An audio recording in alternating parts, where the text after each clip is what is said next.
In last week's video, I talked about the Nikon D810 and the 70-200 f2.8 lens, a big setup.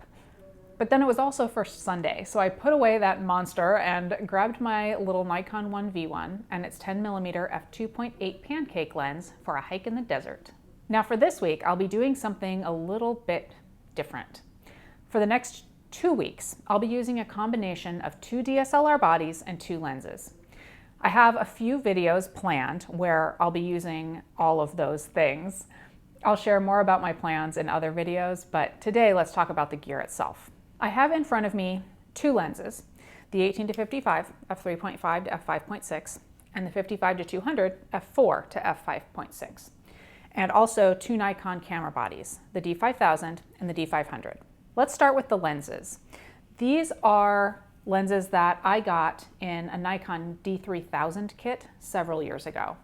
These 2 lenses are common to be included with the more entry-level DSLR bodies, both Nikon and Canon. Now there are newer versions of these lenses. I hear that the newest versions are quite nice. However, I really don't have any complaints with these.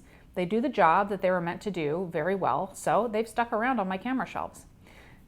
These lenses are not the pinnacle of crispness. They do not open up super wide throughout the zoom range as some more of the expensive lenses do, but don't discount these. If you play to their strengths, they do an absolutely fantastic job. Now moving on to the bodies.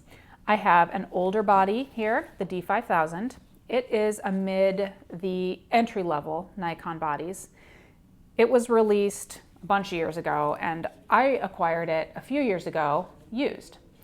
And then I have a newer body, the Nikon D500. Nikon classifies this one as being in the enthusiast line, so it has more buttons and dials on the body, and it generally has more capability. But both of these bodies have served me well.